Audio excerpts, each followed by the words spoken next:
Class 12 biology के लिए very most important question के साथ में वायरल मॉडल पेपर लेकर के आए हैं और कहीं यही पेपर ना आ जाए परीक्षा में तो बायो में टॉप करना है तो टॉपर की कॉपी देख लीजिए। बायोलॉजी में अगर आप टॉप करना चाहते हैं, फुल नंबर लाना चाहते हैं तो हम इस पूरे मॉडल पेपर का हल एक टॉपर की कॉपी पर आपको दिखाएंगे। तो चलिए शुरू करते हैं। देखिए पहला क्वेश्चन है सही विकल्प चुनने का और इसमें 4 ऑप्शन वाले क्वेश्चन होते हैं, 4 ऑप्शनल क्वेश्चन होते हैं और इन ऑप्शनल क्वेश्चन में देखिए पहला है मोरूला परिवर्धन की अवस्था है। मोरूला परिवर्धन की अवस्था कहा गया है तो पहले यहां पर देख लेते हैं, फिर कॉपी पर इसको कैसे लिखेंगे। मोरूला परिवर्धन में पहला सही हो जाएगा युग्मनज व कोरक पुटी के बीच की प्रावस्था होती है। और फिर डीएनए पॉलीमरेज एंजाइम की खोज करने वाले वैज्ञानिक थे तो कार्नबर्ग थे, कार्नबर्ग। फिर अगला है बिडाल टेस्ट संबंधित है तो बिडाल टेस्ट टाइफाइड से संबंधित होता है। और फिर चौथा है डीएनए के खंडों को जोड़ने में प्रयुक्त एंजाइम है। डीएनए के खंडों को जोड़ने का कार्य लाइगेज एंजाइम करता है। आप देखिए जो ये ऑप्शनल क्वेश्चन वाला होता है, इस ऑप्शनल क्वेश्चन के आंसर को कैसे लिखना है कि पहले ही क्वेश्चन से जो चेकर वो इंप्रेस हो जाए आपसे। पहले नंबर में जो विकल्पी क्वेश्चन थे इस तरह से आपको लिखना होगा। तो विकल्पी में 4 ऑप्शन होते हैं, पहले में एक का डालेंगे, इसमें पहला सही था तो पहला लिख लेंगे युग्मनज व कोरक पुटी के बीच की। जो ऑप्शन सही ऑप्शन भी लिखना है और टिक भी आप लगा सकते हैं। फिर उत्तर संख्या 1 का खा लिखेंगे, एक एक खा में देखिए पहला सही था तो पहला लिखेंगे ए वाला और कार्नबर्ग टिक कर दीजिए। फिर उत्तर संख्या 1 का गा लिखेंगे और एक एक गा में देखिए टाइफाइड सही था तो यहां पर पहला सही था टाइफाइड वाला तो पहला ऑप्शन लिख करके टाइफाइड टिक कर देंगे। और इसके बाद उत्तर संख्या 1 का घा लिखेंगे और एक के घा में यहां पर लाइगेज सही था तो बी वाला सही था इसलिए यहां पर बी डाल देंगे। तो पूरा स्पष्ट रूप से उत्तर को डालना है। स्पष्ट रूप से उत्तर डालने से यह होता है कि जो चेकर है, जो एग्जामिनर चेक करता है, उसको कोई परेशानी नहीं होती और वो आपकी कॉपी देखकर थोड़ा सा उसको अच्छा लगता है कि हाँ बहुत अच्छा लिखा है और अच्छे नंबर आगे लॉन्ग क्वेश्चन में मिलने में आसानी रहती है। चलिए दूसरे क्वेश्चन पर आते हैं। तो देखिए अब 2 नंबर का क्वेश्चन है। जो 2 नंबर का क्वेश्चन होता है इसमें 5 प्रश्न होते हैं, 1 2 3 4 5 और ये एक एक नंबर के होते हैं। पहला है राष्ट्रीय उद्यान क्या होते हैं। आइए आपको दिखाते हैं इसमें कैसे लिखेंगे, कितना लिखेंगे। तो देखिए डालेंगे उत्तर संख्या 2 का वह क्षेत्र जो वन्य जीवों के लिए पूर्ण रूप से संरक्षित होता है तथा जहां शिकार, खेलना, पशु चराना, फसल बोना निषेध होता है राष्ट्रीय उद्यान कहलाता है। यानी ऐसा क्षेत्र जो वन्य जीवों के लिए पूर्ण रूप से संरक्षित है, सुरक्षित है और वहां पर मनुष्य का शिकार खेलना, पशु चराना, फसल बोना मनाही होती है। मनुष्य ये कार्य नहीं कर सकता है, ना तो शिकार खेल सकता है, ना तो पशु चरा सकता है, ना तो फसल बो सकता है, उसे ही राष्ट्रीय उद्यान कहा जाता है। इन क्षेत्रों में जंतुओं या प्राणी जात तथा पादपों या वनस्पति जाति दोनों का संरक्षण किया जाता है। यानी जो राष्ट्रीय उद्यान होते हैं इसमें जंतुओं और पादपों दोनों को संरक्षित किया जाता है। और इसके बाद में फिर दूसरा क्वेश्चन देखिए है इकोटॉन क्या है। इकोटॉन पूछा गया है।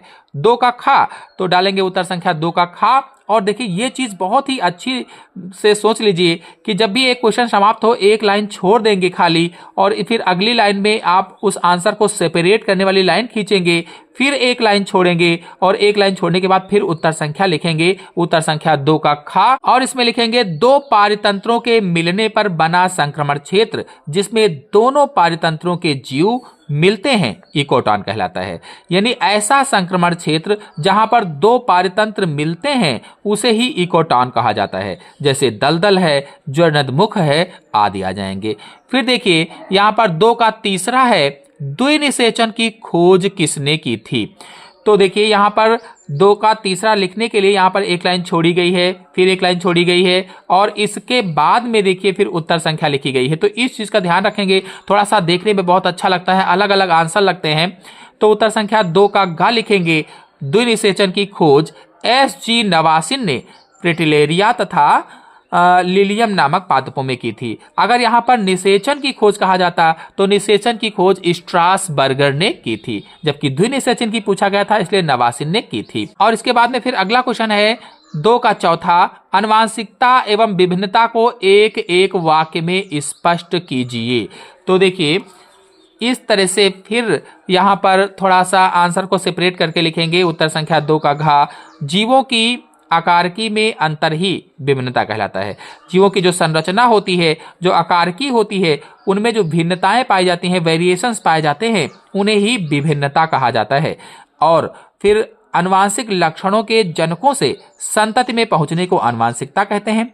जो आनुवांशिक लक्षण होते हैं वो माता पिता से उनके संतानों में जाते हैं, उसी प्रक्रिया को आनुवांशिकता कहा जाता है। तो इस तरह से ये हो जाएगा। और फिर 2 का 5वां है, पारिस्थितिकी विविधता क्या होती है। तो देखिए यहाँ पर डालेंगे उत्तर संख्या 2 का अंगा, पारिस्थितिक स्तर पर जीवों की विविधता को पारिस्थितिकीय विविधता कहा जाता है। यानी पारितंत्र स्तर पर जो विविधताएं पाई जाती हैं उसे ही पारिस्थितिकी विविधता कहते हैं। उदाहरण के लिए जैसे भारत में रेगिस्तान है, वर्षा वन, प्रवाल भित्ति, आर्द्र भूमि, पतझड़ वन, ज्वारनदमुख, मैंग्रोव वन आदि की पारिस्थितिकी तंत्रों की जो विविधताएं हैं वो नॉर्वे से अधिक हैं। और इसके बाद में फिर क्वेश्चन नंबर 3 आ जाएगा। और जो 3 नंबर का प्रश्न होता है इसमें भी 5 प्रश्न होते हैं, छोटे छोटे से 2-2 नंबर के होते हैं। तो तीसरे में पहला है उल्ब वेधन पर टिप्पणी लिखिए। तो यहाँ पर आंसर को सेपरेट करने वाली लाइन खींचेंगे, एक लाइन छोड़ करके, इधर भी एक लाइन छोड़ेंगे, फिर डालेंगे उत्तर संख्या 3 का और 3 के का में लिखेंगे उल्ब वेधन। हेडिंग जरूर डालना है। तो यह जन्म पूर्व रोग लक्षण ज्ञात करने संबंधी तकनीक है। यानी जन्म से पहले ही रोगों के लक्षणों को ज्ञात करने की तकनीक है, जिसका उपयोग गर्भावस्था में भ्रूण की गुणसूत्रीय असामान्यता तथा उपापचयी अव्यवस्थाओं की जानकारी के लिए किया जाता है। यानी इसका उपयोग कब करते हैं कि गर्भावस्था जब है तो भ्रूण में गुणसूत्रीय असामान्यताएं क्या क्या हो गई हैं, तो भ्रूण में गुणसूत्रीय असामान्यताएं कौन कौन सी हैं, उपापचयी अव्यवस्थाएं कौन कौन सी हैं, इस जानकारी के लिए किया जाता है। भ्रूण गर्भावस्था में एमनियोटिक द्रव में तैरता रहता है। जब गर्भावस्था होती है तो जैसे ये भ्रूण है तो भ्रूण के चारों ओर एमनियोटिक द्रव होता है। ये कैसा द्रव है? एमनियोटिक द्रव होता है, इसी में ये भ्रूण तैरता रहता है। अब डॉक्टर क्या करते हैं कि इंजेक्शन सुई के माध्यम से, या वैज्ञानिक क्या करते हैं, इंजेक्शन सुई के माध्यम से इस एमनियोटिक द्रव को निकाल लेते हैं। इंजेक्शन की सहायता से एमनियोटिक द्रव का नमूना लेकर इसमें उपस्थित कोशिकाओं का संवर्धन करके गुणसूत्रों की असामान्यताओं का निरीक्षण किया जाता है। यानी निकाल लिया, फिर उसमें जो कोशिकाएं उपस्थित थी उनका संवर्धन किया और संवर्धन करने के बाद में उनमें जो गुणसूत्रों की असामान्यताओं का निरीक्षण किया, ताकि घातक रोग अथवा गंभीर अवस्थाओं से ग्रसित भ्रूण को नष्ट किया जा सके। निरीक्षण क्यों करते हैं? ताकि अगर कोई उसको घातक डिसीज है, जेनेटिक डिसीज है और गंभीर अवस्थाएं हैं, अव्यवस्थाएं हैं, तो उसको नष्ट किया जा सके। परंतु आजकल इस तकनीक का दुरुपयोग कन्या भ्रूण हत्या के लिए भी होने लगा है, जिससे भारत सरकार ने इस पर रोक लगा दी है और भारत सरकार ने लिंग परीक्षण को गैर कानूनी घोषित किया है। तो इस तरह से आपको लिखना होगा। फिर देखिए, अब ये 3 नंबर का पहला हो जाएगा। फिर 3 का दूसरा है उपापचय के दौरान सूक्ष्म जीव गैसों का निष्कासन करते हैं, उदाहरण द्वारा सिद्ध कीजिए। उत्तर संख्या 3 का खा डालेंगे और लिखेंगे सैक्रोमाइसिस सेरेविसी एक सामान्य ईस्ट कवक है। इस कवक का बेकरी उद्योग में अत्यधिक उपयोग है। इसको बेकर्स ईस्ट या बीवर्स ईस्ट भी कहते हैं। डबल रोटी निर्माण के दौरान ईस्ट को आटा, नमक, दूध या गर्म जल के साथ गूंथा जाता है जब तक यह मुलायम ना हो जाए। अब यह मिश्रण डो या गूंथा हुआ आटा कहलाता है। डो को आकार में दोगुना होने के लिए कुछ समय तक छोड़ दिया जाता है। ईस्ट की क्रिया से मिश्रण से CO2 गैस निकलती है तथा पावरोटी कोमल व छिद्रयुक्त हो जाती है। आप देखिए, क्वेश्चन में पूछा गया था उपापचय के दौरान सूक्ष्म जीवों गैसों का निष्कासन करते हैं, उदाहरण द्वारा सिद्ध कीजिए। तो देखिए, यहाँ पर यही चीज सिद्ध करने की कोशिश की गई है कि उपापचय के दौरान CO2 गैस निकली तो गैसों का निष्कासन करते हैं।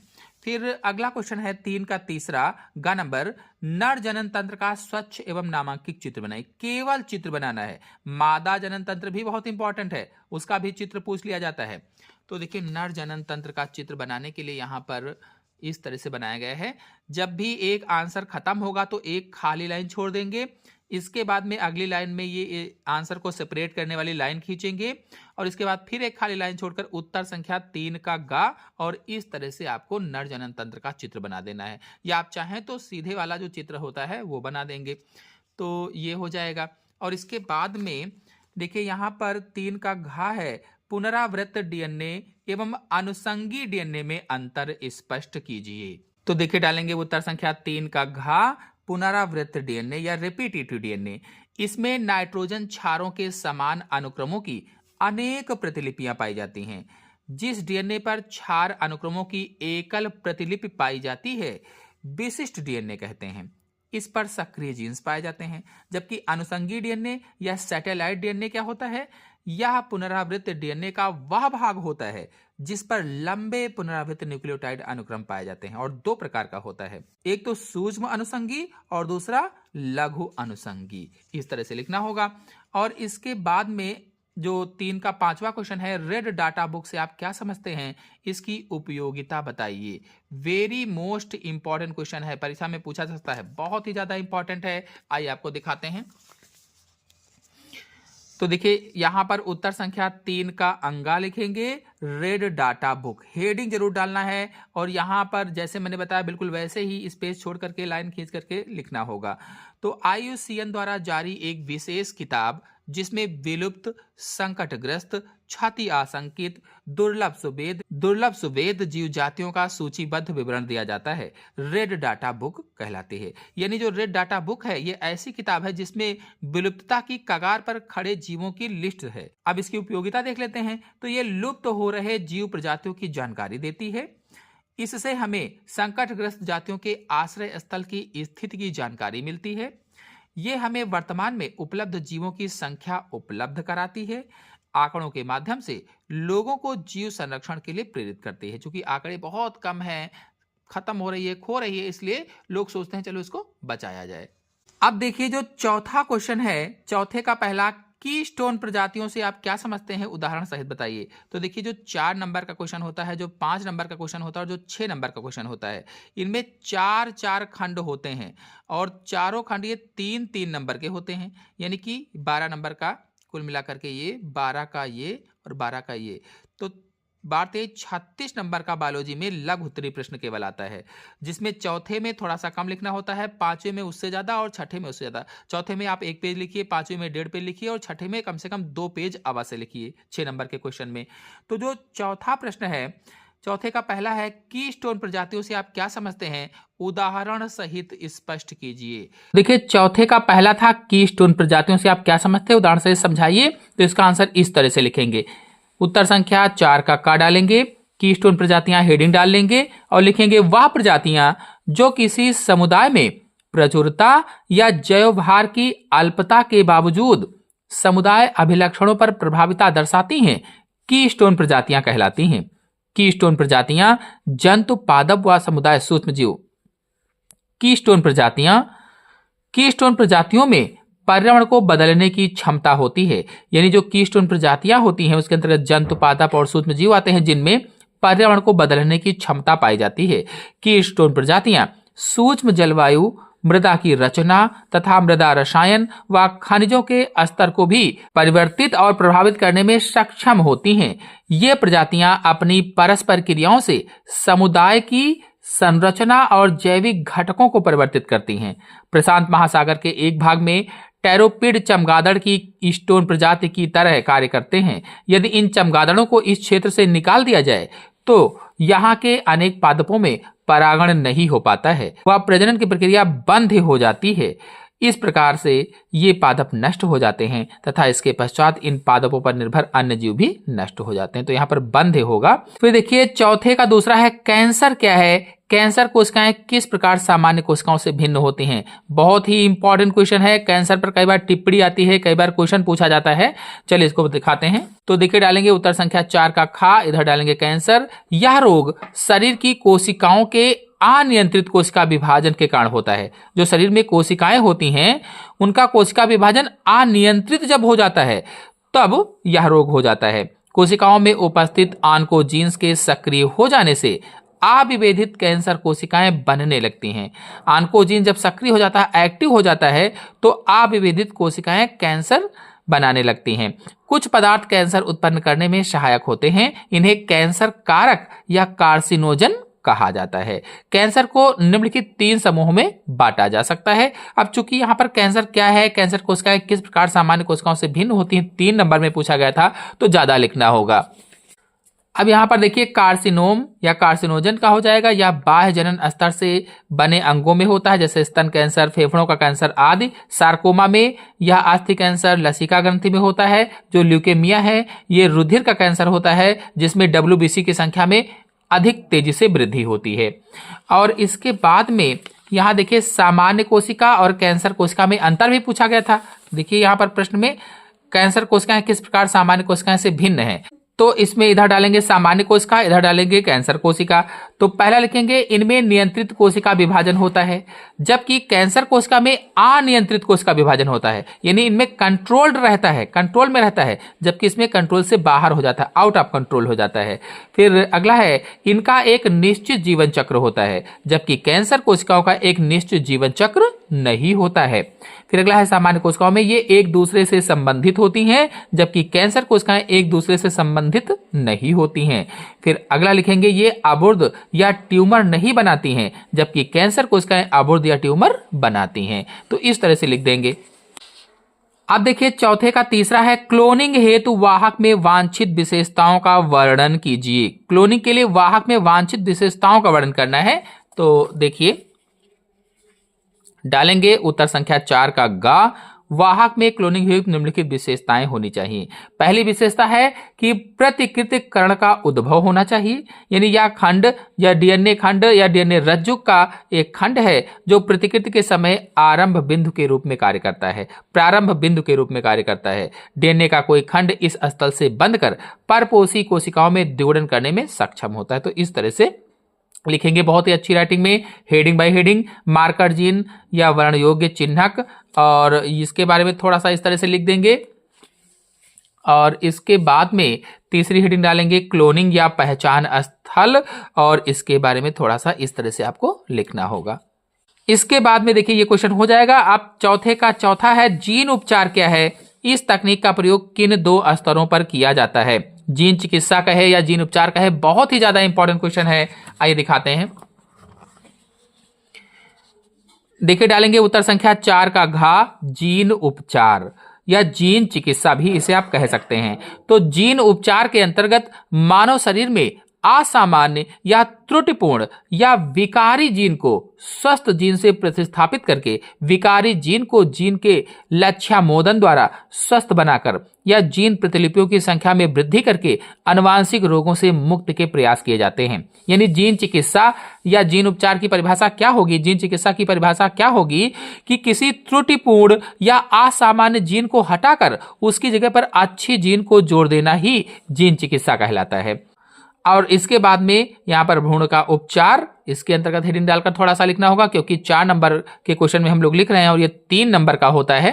और इसके बाद में रोगी उपचार, रोगी उपचार के अंतर्गत इतना कुछ आपको लिखना होगा। और जब भी आंसर दूसरा लिखेंगे तो एक लाइन छोड़ देंगे, एक लाइन छोड़ने के बाद बीच में वहां से आंसर को सेपरेट करने वाली लाइन खींच देंगे हाईलाइटर से या स्केच से। इसके बाद अगली उत्तर संख्या डालेंगे, उत्तर संख्या 5 का। अब देखिए यहाँ पर 5 नंबर का जो क्वेश्चन है ये भी 3-3 नंबर का होता है, लेकिन चौथे क्वेश्चन से ज्यादा इसमें लिखना होगा। तो 5 में पहला है कोएसर वेट्स पर संक्षिप्त टिप्पणी लिखिए। आइए देखते हैं। देखिए डालेंगे प्रश्नोत्तर संख्या 5 या प्रश्नोत्तर संख्या 5 का या उत्तर संख्या 5 का कोएसर वेट्स।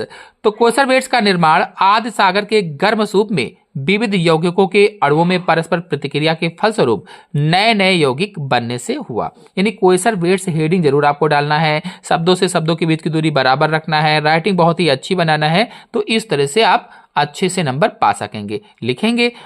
इसके बाद में कोएसर वेट्स का ये बचा हुआ शेष भाग है, तो इस तरह से आपको लिखना होगा। और कोएसर वेट्स के विशिष्ट लक्षण कहे गए थे, तो ये जैविक प्रोटीन के मिश्रण से निर्मित होते हैं, ये अस्थायी होते हैं, ये अपने आप ही नष्ट होते रहते हैं। और इसके बाद में फिर 5 का खा है आरडीएनए को पोषक कोशिका में प्रवेशित कराने की कोई 3 तकनीकें बताइए। तो यहाँ पर देखिए 5 का खा डालेंगे उत्तर संख्या, और जैसे मैंने बताया था बिल्कुल उसी तरह से डालेंगे यहाँ पर स्पेस छोड़कर। विजातीय या बाह्य डीएनए को परपोषी कोशिकाओं में प्रत्यक्ष रूप से निवेशन को प्रत्यक्ष जीन स्थानांतरण कहा जाता है। यानी ये प्रत्यक्ष रूप से निवेशन हुआ तो प्रत्यक्ष जीन स्थानांतरण हो गया है। प्रत्यक्ष जीन का स्थानांतरण निम्नलिखित चरणों में किया जाता है। पहले तो उसमें झटका दिया जाता है, यानी इसको गर्म किया जाता है, और इसके भी इसके बाद में फिर इलेक्ट्रोपोरेशन की क्रिया होती है। तो ये हेडिंग जब डालेंगे, दूसरी हेडिंग, तो एक हेडिंग डाल करके यहाँ लिखा गया, फिर देखिए एक लाइन छोड़ दी गई है, फिर दूसरी हेडिंग। तो इस तरह से जरूर आप अच्छे से स्पष्ट रूप से लिखेंगे। और इसके बाद में फिर जीन गन का प्रयोग किया जाता है, जीन गन के माध्यम से डाल दिया जाता है विजातीय डीएनए। और फिर अगला क्वेश्चन है, पर परागण क्या है? पादपों में इसे सफल बनाने हेतु कौन सी युक्तियां पाई जाती हैं? पर परागण, तो देखिए यहां पर डालेंगे उत्तर संख्या 5 का ग। जब परागण समान जाति के दूसरे पादपों के मध्य या दूसरी जाति के पादपों के मध्य होता है तो इस प्रकार का परागण पर परागण कहलाता है। यानी जब एक पुष्प के परागकण निकलकर किसी दूसरे जाति के पौधे के पुष्प के वर्तिकाग्र तक जाते हैं तो उसे ही क्या कहा जाता है? पर परागण कहा जाता है। और फिर इसके बारे में कुछ जानकारी लिखनी थी, क्योंकि यहां पर पूछा गया था कि पादपों में इसे सफल बनाने हेतु कौन कौन सी युक्तियां पाई जाती हैं। तो पर परागण की युक्तियों में लैंगिक अनिश्चितता हो जाएगी, स्वनिश्चितता या स्व अयोग्यता हो जाएगी, और इसके बाद में पृथक पक्वता या भिन्न काल पक्वता हो जाएगी। तो इनके बारे में थोड़ा थोड़ा सा आपको लिखना होगा। और इसके बाद में फिर अगला है, जैव ईंधन क्या है, इसके क्या लाभ होते हैं? जैव ईंधन, तो देखिए, तो उत्तर संख्या डालेंगे 5 का घ। जैविक उत्पत्ति वाले ईंधन को जैव ईंधन कहा जाता है। यानी ऐसा ईंधन जो जैविक पदार्थों से उत्पन्न होता है उसे ही जैव ईंधन कहते हैं। इनका प्रयोग ऊष्मा तथा अन्य प्रकार की ऊर्जा के उत्पादन के लिए किया जाता है। जैविक स्रोतों से प्राप्त ऊर्जा को जैव ऊर्जा कहते हैं। लकड़ी, ईंधन, कोयला तथा बायोगैस जैव ऊर्जा के विभिन्न स्रोत हैं। जैविक रूप से उत्पन्न हाइड्रोजन, मीथेन, एथेनॉल, ब्यूटेनॉल तथा डीजल को क्रमशः जैव हाइड्रोजन, जैव मीथेन, जैव एथेनॉल, जैव ब्यूटेनॉल तथा जैव डीजल कहा जाता है। जैव ईंधन से ऊर्जा प्राप्ति के लाभ भी हैं। कौन कौन से लाभ हैं? जैव ईंधन ऊर्जा के नवीकरणीय स्रोत होते हैं। ऊर्जा प्राप्ति के समय इनसे आंशिक रूप से हरित गृह गैसों का उत्सर्जन होता है। जैविक ईंधन प्राप्त सामान्यतः घरेलू तथा नगर पालिका से विसर्जित व्यर्थ अपशिष्ट सामग्रियों के जैव भार से होती है। इस प्रकार यह प्रदूषण नियंत्रित होता है। इस प्रकार यह प्रदूषण नियंत्रण में भी सहायक होता है। और इसके बाद लिखेंगे, एथेनॉल का प्रयोग स्वचालित वाहनों में पूर्ण स्वतंत्र रूप से 10 या 15% मात्रा में पेट्रोल के साथ मिलाकर किया जाता है। एथेनॉल के उत्पादन वाले पादपों की कृषि को ऊर्जा कृषि कहा जाता है, जैसे गन्ना, मक्का, चुकंदर, आलू आदि में। फिर देखिए 6 नंबर का क्वेश्चन है, ये भी 3-3 नंबर का होता है, लेकिन लघुत्तरी में सबसे लास्ट है ये 6 नंबर में, तो इसमें और अधिक लिखना होगा। सह प्रभाविता को उदाहरण सहित समझाइए। तो देखिए उत्तर संख्या 6 का और सह प्रभाविता हेडिंग डाल देंगे। सह प्रभाविता की पहले परिभाषा लिख देंगे। जब दोनों ही जनकों के लक्षण पृथक रूप से ना आकर के एक साथ प्रकट हों तो उसे ही सह प्रभाविता कहा जाता है। और इस तरह से यहां पर देखिए चित्र बना देंगे। और इसके बाद है फिर 6 का खा, परीक्षार्थ संकर क्या है, उचित चित्र द्वारा समझाइए। तो यहां पर डालेंगे उत्तर संख्या 6 का खा, परीक्षार्थ संकरण विषम युग्मजी F1 संकर का समयुग्मजी अप्रभावी जनक के साथ क्रॉस परीक्षार्थ संकरण कहलाता है या टेस्ट क्रॉस कहलाता है। यानी कि जब F1 पीढ़ी का क्रॉस P1 पीढ़ी के अप्रभावी जनक से होता है तो उसे ही परीक्षार्थ संकरण या टेस्ट क्रॉस कहा जाता है। इस तरह से बना देंगे। और इसके बाद में फिर 6 का ग है, सहेज और उपार्जित प्रतिरक्षा में अंतर स्पष्ट कीजिए। बहुत ही ज्यादा इंपॉर्टेंट क्वेश्चन है ये, सहेज और उपार्जित प्रतिरक्षा।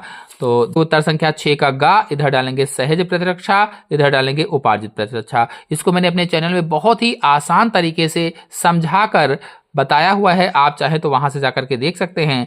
तो जो सहज प्रतिरक्षा है ये जन्म के समय से ही पाई जाती है, जबकि यह रोगाणु या प्रतिजन के प्रभाव से उत्पन्न होती है। और जो सहज प्रतिरक्षा है यह एक अविशिष्ट सुरक्षा प्रतिक्रिया है, स्वतः से प्राप्त होती है, जबकि जो उपार्जित प्रतिरक्षा है यह रोगाणु या प्रतिजन के प्रति होने वाली प्रतिक्रिया से बनाए गए प्रतिरक्षियों से प्राप्त होती है।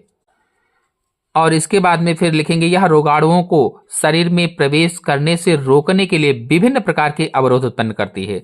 जबकि प्रथम बार किसी रोग के रोगाणुओं से सामना होने पर अनुक्रिया होती है, इसके फलस्वरूप प्रतिरक्षी का निर्माण होता है और इस रोगाणु के पुनः आक्रमण होने पर स्मृति आधारित प्रतिक्रिया बहुत तीव्रता से होती है। उपार्जित प्रतिरक्षा टीकाकरण द्वारा भी प्राप्त की जाती है। और इसमें उदाहरण कुछ बता दिया है। त्वचा रोगाणुओं को शरीर में प्रवेश करने से रोकती है, मुख की लार है, आंखों के आंसू हैं, ये सब क्या होती हैं? ये स्वप्रतिरक्षा या जन्मजात प्रतिरक्षा होती है। जबकि इसमें उदाहरण में टिटनेस है, चेचक है आदि के जो टीके लगाए जाते हैं, इस तरह से हो जाएगा। और इसके बाद में 6 का घा है, उत्पादक और अपघटक में अंतर लिखिए। वेरी मोस्ट इंपॉर्टेंट अंतर है उत्पादक और अपघटक में। तो देखिए डालेंगे उत्तर संख्या 6 का घा, उत्पादक इधर लिखेंगे, अपघटक इधर लिखेंगे और इस तरह से कॉलम बना करके ऐसा अंतर आपको लिखना होगा। अंतर में पहला है ये प्रकाश संश्लेषण द्वारा जटिल कार्बनिक पदार्थों का निर्माण करते हैं, जबकि अपघटक जो होते हैं ये जटिल कार्बनिक पदार्थों को अनेक अवयवों में तोड़ते हैं। ये स्वपोषी होते हैं क्योंकि हरे पौधे हैं। ये अपघटक है जंतु होते हैं, ये विषमपोषी होते हैं क्योंकि जो जंतु हैं वो स्वपोषी पौधों पर ही आश्रित होते हैं किसी न किसी माध्यम से, परोक्ष या प्रत्यक्ष रूप से। इनसे खाद्य श्रृंखला प्रारंभ होती है, जबकि जो अपघटक है खाद्य श्रृंखला का समापन करते हैं, समाप्त कर देते हैं, क्योंकि अपघटक सूक्ष्म जीव होते हैं। ये खाद्य श्रृंखला में खनिज लवणों का प्रवाह शुरू करते हैं। ये खनिज लवणों का पुनर्चक्रण कर उन्हें मुक्त करते हैं। उदाहरण के लिए जैसे इसमें पादप है, पादप प्लवक है, शैवाल है आदि आते हैं, जबकि अपघटक पे सूक्ष्म जीव, जीवाणु, कवक आदि आते हैं। तो इस तरह से अंतर लिखना होगा। फिर अगले क्वेश्चन पर आते हैं। आप देखिए यहां से जो 7 नंबर का क्वेश्चन होता है, 7 नंबर, 8 नंबर, 9 नंबर, ये लॉन्ग क्वेश्चन होते हैं। लॉन्ग क्वेश्चन यहां से शुरू हो जाते हैं और 5-5 नंबर के होते हैं लॉन्ग क्वेश्चन। और लॉन्ग क्वेश्चन में 3 पेज लिखना होगा आपको, कम से कम 3 पेज चित्र सहित।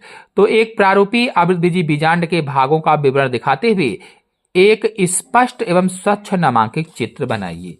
तो देखिए डालेंगे उत्तर संख्या 7, बीजांड की संरचना। इसके बारे में पूरा बताएंगे। बीजांड की संरचना को मैंने बहुत ही आसान तरीके से समझाया हुआ है, आप चाहें तो हमारे चैनल में जाकर के अच्छी तरीके से समझ सकते हैं। और इसके बाद में देखिए इस तरह से एक बीजांड का चित्र बनाएंगे और उसका नामांकन करेंगे, फिर उसके बारे में लिख देंगे।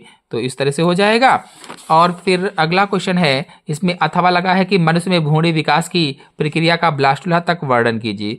तो देखिए अथवा लगा तो ये करना ही नहीं है। फिर 8 नंबर के क्वेश्चन पर आते हैं।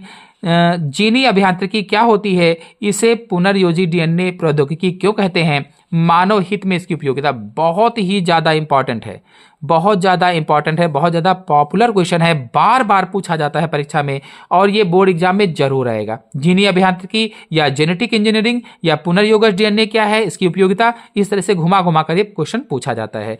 तो इसको जरूर तैयार कर लीजिएगा। आइए इसको दिखाते हैं।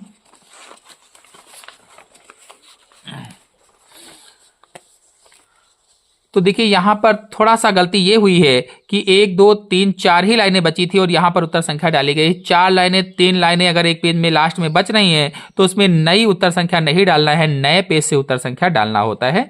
फिलहाल यहां पर उत्तर संख्या 8 हो जाएगा। और इस तरह से जीन या आनुवांशिक अभियांत्रिकी तकनीक के सहयोग से किसी एक प्रजाति के जीवों के आनुवांशिक वाहक जीन का प्रत्यारोपण अन्य प्रजाति के जीवों में किया जाता है तथा वांछित गुणों युक्त जीव प्राप्त किए जाते हैं। इसे ही जेनेटिक इंजीनियरिंग कहा जाता है। तो इस तरह से आपको पूरा लिखना होगा, देख लीजिए। और फिर इसके उपयोग भी बताना होगा। तो इस तरह से उपयोग भी हो जाएंगे, आनुवांशिकी उपयोग। ये देखिए इस तरह से ये सभी उपयोग हो जाएंगे इसके।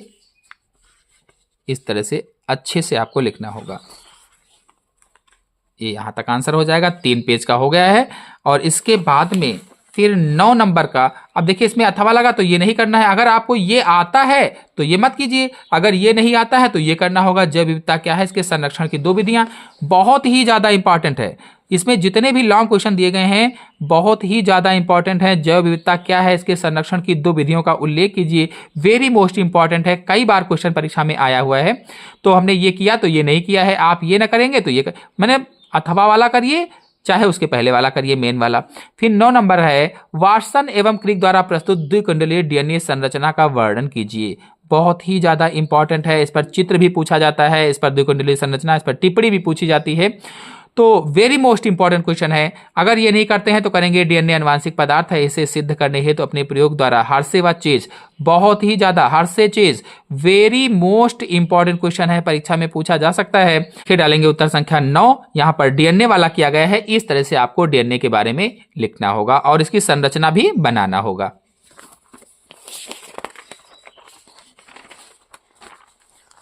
चूंकि वाटसन और क्रिक का पूछा गया था इसलिए मैंने यहाँ पर पॉइंट वाइज इसको दर्शाया है, तो पॉइंट वाइज इसी तरह से आपको भी लिखना होगा। और फिर डीएनए के द्विगुणन में द्विकुंडलित मॉडल का महत्व, और इस तरह से इसका चित्र बना देना होगा डीएनए अणु की द्विकुंडलिनी का। तो आशा है आपको पूरा वीडियो अच्छी तरह समझ में आ गया होगा। समझ में आ गया हो तो लाइक कीजिए, अपने सभी दोस्तों में शेयर कीजिए। चैनल पहली बार आए चैनल को सब्सक्राइब भी कर लीजिए। धन्यवाद।